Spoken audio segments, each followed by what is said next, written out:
What's up, YouTube? Here is one of our latest projects. This one was for a good customer turned friend, Taylor, who's got this first-gen Raptor. He uses this truck quite a bit, from exo runs down in Baja to a bunch of the Arizona Raptor runs out here, through Glamis and all over the place. This truck's probably seen more dirt miles than quite a few trucks out there. He came to us a while ago and wanted to kind of come up with a solution for the rear suspension of the truck.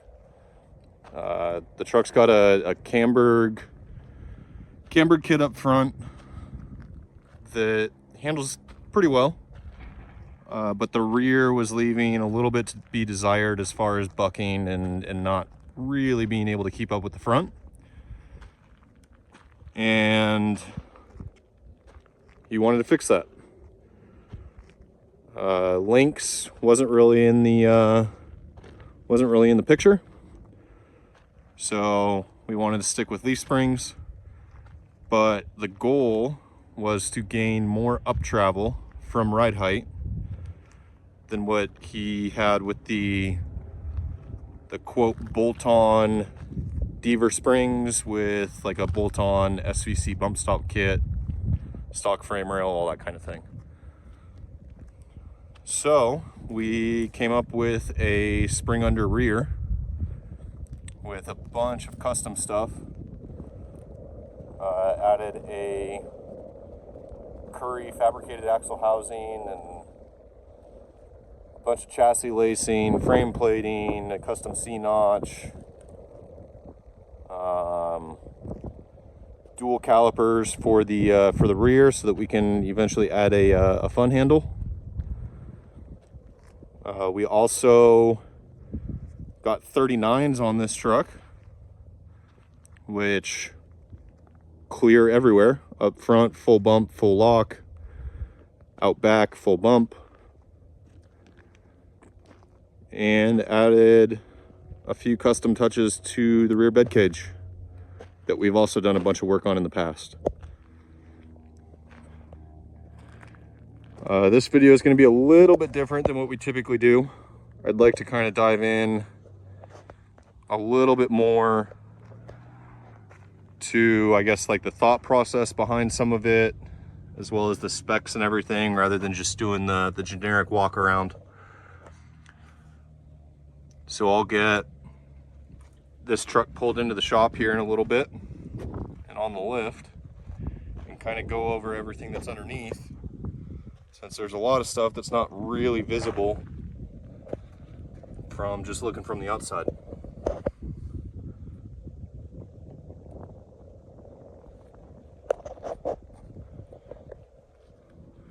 Overall, very stoked with how this came out.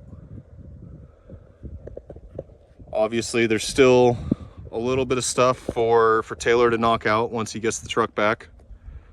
He'll be painting the fiberglass, doing final fitment on that, adding the exhaust bezel right there, a little bit of wiring here and there, some plumbing here and there. Our scope of work was basically do everything that he's not able to do, get it running, driving, ready to go, and then he can kind of work on it, doing the preps that he normally does. All right, so move the video inside the shop since we live on the surface of the sun and it's still over 100 degrees in Arizona, even though it's October. Tried filming it a few times and kept getting temperature warnings on the phone. So starting at the front of this truck, he's got a two bumper that we built a while back with some Baja Designs XL80s on the front.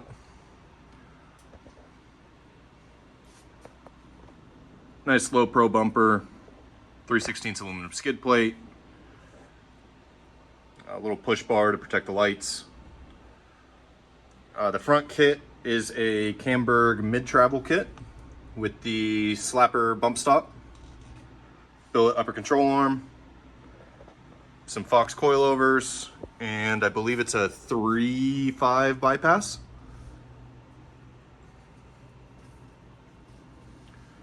For not being a super wide kit, it actually does really well. Front fiberglass is Advanced Fiberglass Concepts 4 or 4.5 inch flare with some heavy trimming. As I mentioned earlier, he's running 39-inch BFGs. So the trimming on the flare is due to needing to clear the tire at full bump and full lock.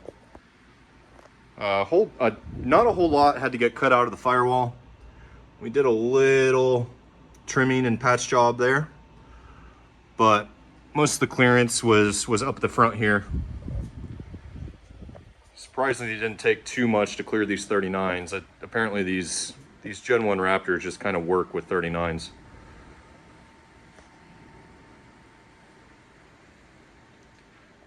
Obviously more Baja Designs XL80s on the A-pillar, along with some S1 ditch lights. Moving to the back, again, we have some Advanced Fiberglass Concepts bedsides. And this bed cage started off as an SVC shock tower bed cage, whatever nomenclature you want to call it, that we've added quite a bit to. I believe it was right before last desert season. He wanted to get some light up above the truck, above the cab, to try to project light over the next hills out in Glamis. The issue he was running into was all the light he had on the front bumper would basically just hit the hill right in front of him, and he couldn't see past it. So we came up with this little roll bar or light hoop, whatever you want to call it, and got a Baja Designs 50-inch Onyx mounted up there, along with all the bracing we could to make that an actual structural piece and not just some floppy tube mounted up top. CBR trans cooler got mounted back here, squeezed right in front of the tires, the spare tires. On the other side over here, he's not using it yet, but there's a battery box right in there. And we just added this spare oil canister or spare oil container this go around to carry some extra fluids.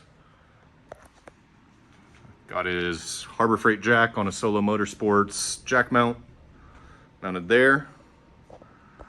And then in the back here, when he's on runs, whether it's down in Baja or here in Arizona, he mounts a ice chest right back here for all the road sodas. So we added this go around, we added this plate, admittedly a little bit extra for an ice chest just to sit on, but if you're gonna do it, why not? So ice chest will sit on that. Nice stable platform for it and get tied in. And we added this little spare fuel container this go around as well. Welded off the bed cage, and then this little container for that gas can is something we came up with. It's just bolted onto that. Obviously got some whip mounts back here also, and then your bed supports. Clearly there's not a ton of bed left, at least in the sides, so these kind of help at least attempt to keep the bed in one piece. I'll get more into why those holes are so big here in a little bit. So rear bumper, he's running a Missoula rear plate bumper with a semi-hidden hitch that we built, all welded to the frame rail. Probably one of the most accurate license plates I've seen. And if we move to this side, little side exit exhaust that we did this go around. So this exhaust originally was built by Metalhead Fab. I believe they're out in Southern California. He did an absolutely killer job on this thing. Obviously the exit's up there, runs down, crosses underneath the frame rail right there, and then up to the Y pipe. This exhaust was originally built for an F-150 with a 5.0 Coyote. So while most of it worked, it did have to get modified a little bit. So nothing that was his doing or anything like that. Just Taylor ended up buying this entire bed as well as that exhaust setup from a guy that was running it previous. So we just modified what needed to be modified to make it work for Taylor. So let me get this thing up on a lift and I'll start showing you a little bit underneath. All right, so up on the lift, you can see full droop up front. Nothing terribly exciting up there. Most of the work we did was out back. Now, I know a lot of guys are curious about travel numbers and bump and droop and all that kind of stuff. I will touch on that. I'm gonna go on a little bit of a rant first about it, just because that conversation really irks me. But I will talk about it. I will show numbers. I'll throw in a few pictures of tape measure up there and all that kind of thing. But a lot of the work we did was chassis related back here. And starting at the back, if you can see up in there, we did a lot of chassis lacing on the frame rails. The Parker run that we went on last year with him through Arizona Raptor runs, we noticed the bed or the rear frame rail section liked to twerk quite a bit. Just kind of moved side to side and wasn't super stiff. So we wanted to at least attempt to solve that, which this should do the trick. It's all triangulated all the way from the very back all the way to the cross member, which is right above the gas tank. You can kind of see bits of that exhaust poking through. I'll get to that in a little bit also. So, along with that chassis lacing, it's kind of hard to get a good shot of it, but the entire inside of the frame rail as well as the outside is all plated with 1/8 inch steel. And then you can see our big C-notch in there to allow for more up travel. On this side, all the factory wiring harness, small stuff, but we threw zip tie tabs all the way down the frame rail to try to get that routed as cleanly as possible. The big Curry fabricated 9-inch. Some of you may notice there's 2 sets of hard lines for the brakes. That is because one of them is for the factory calipers. And then we added a secondary caliper in there.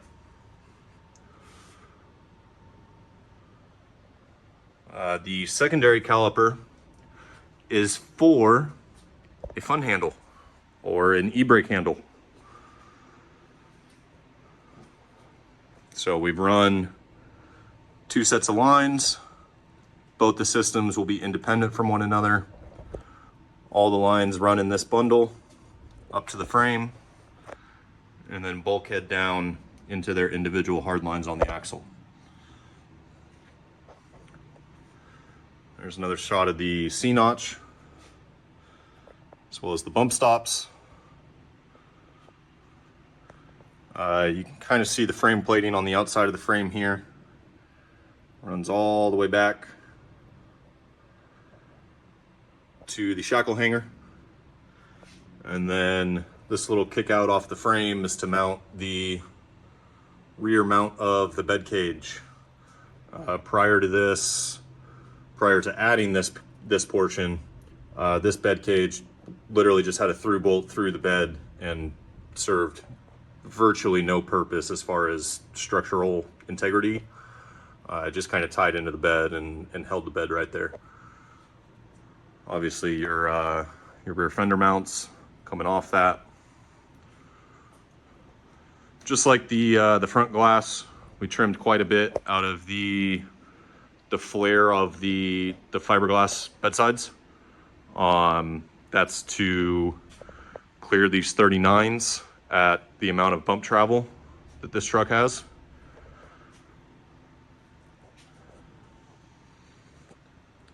Extended the gas fill for the new glass.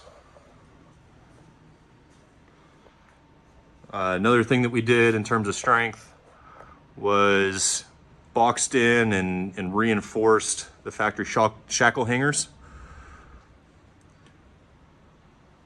That's a 3/16 chromoly plate to box in the hanger, and then added doubler plates to both the outside here, and you can't see it, but inside that tube there's another one to where the pivots of the shackle have roughly 3/8 of an inch of material to pivot that bolt on.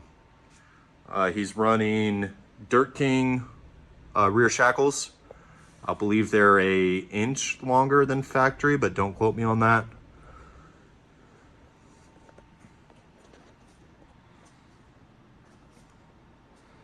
And then the leaf springs is a custom set of leaves from Deaver. Another shot of that exhaust.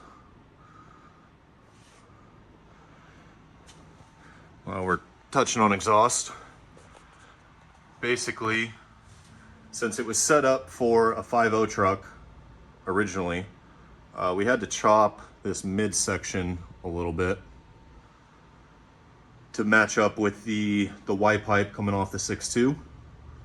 So chop that down, V-banded on both sides, and then apparently the 5.0 exhaust sat, I believe it was a little bit farther towards the center of the truck. So we had to chop a little bit out of that just to get it to line up right. But all bushing mounted onto the frame. And then up in here, there's a solid mount right there to keep the tip solid and not moving around. That's the extent of the mufflers on this truck at this point. It's not much. If you look inside of those, they're basically straight through, quote unquote, race mufflers. This truck honestly isn't terribly loud for what it is, but it's definitely got some volume to it. I'll throw in some exhaust clips here pretty soon.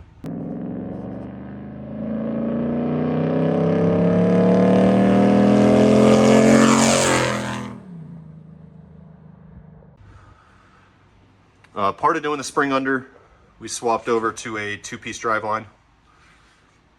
We use transmission axle and drive lines off Deer Valley up here, and they built us a 2-piece driveline. Made up a carrier bearing mount, since the old drive shaft was a 1-piece.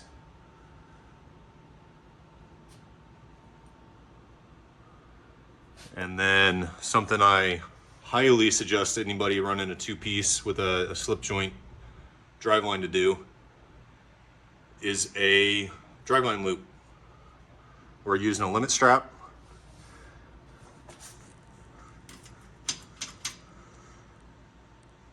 And basically just prevents you from pole vaulting the truck if anything fails back here.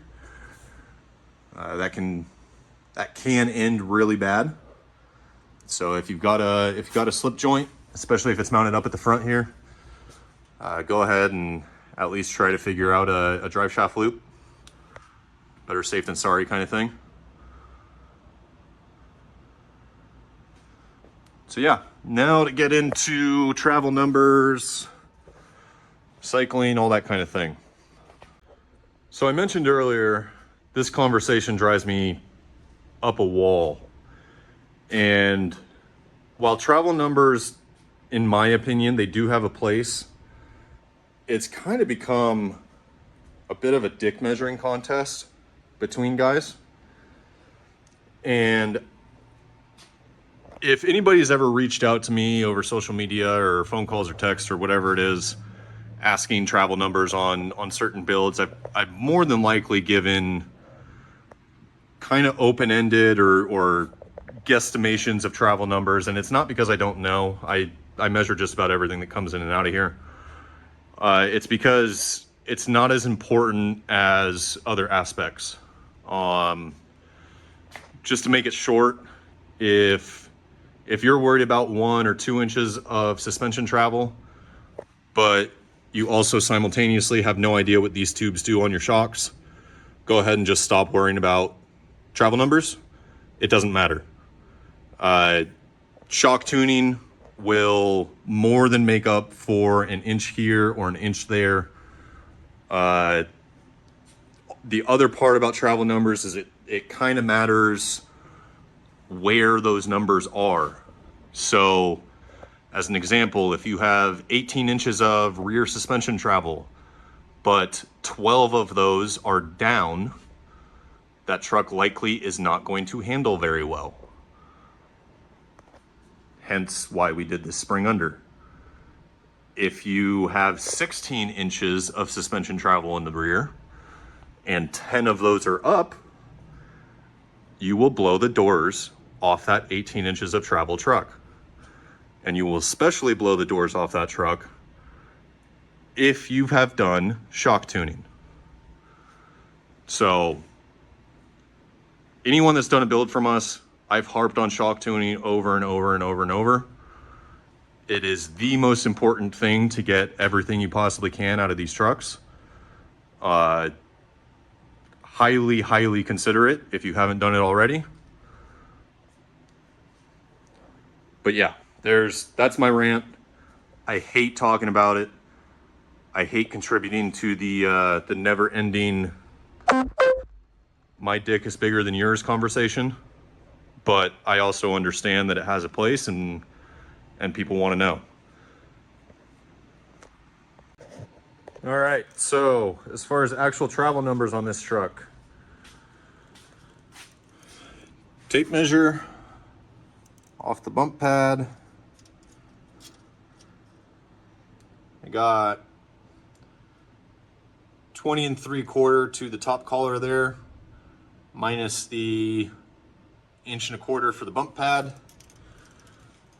Brings us to 19.5 inches of total travel. I will throw up a picture of that exact same measurement at ride height.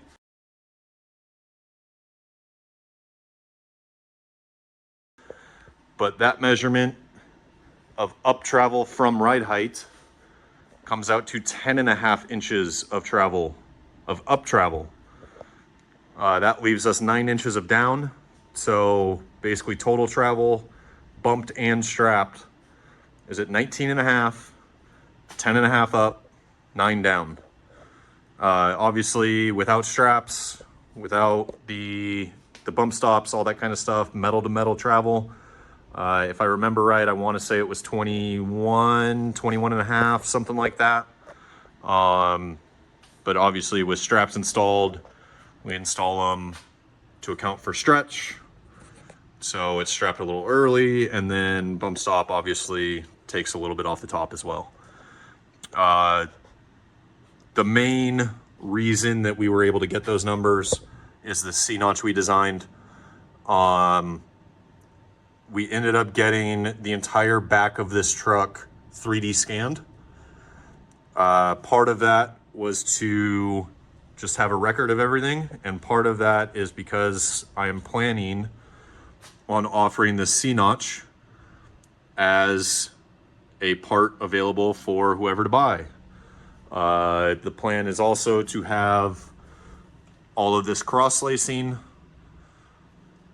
converted into something I can get lasered and sent out, as well as all the chassis plating lasered and sent out if you're interested in doing a build like this yourself.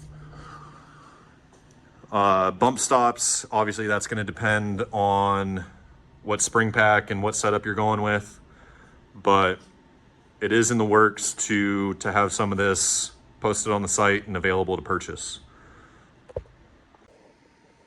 So yeah, basically that's Taylor's Gen 1 Raptor in a nutshell. I'll finish off this video by throwing in a couple sound clips of the exhaust setup and it rolling down the road. We'll be posting another video sometime, I don't know, maybe late November, early December, hopefully, with all the fenders painted. After he does shock tuning, basically after the truck is dialed in, we'll get some action video of it going through the whoops and actually getting used in the dirt. But until then, this is what you get. If you guys enjoyed the video or would like to see other stuff in future videos, or even if you like this kind of deeper dive rather than just a generic walk around, if you wouldn't mind leaving a comment and letting me know, I would greatly appreciate it. Helps us out, helps the channel out. And if you liked the video, leave a like and subscribe. Appreciate it.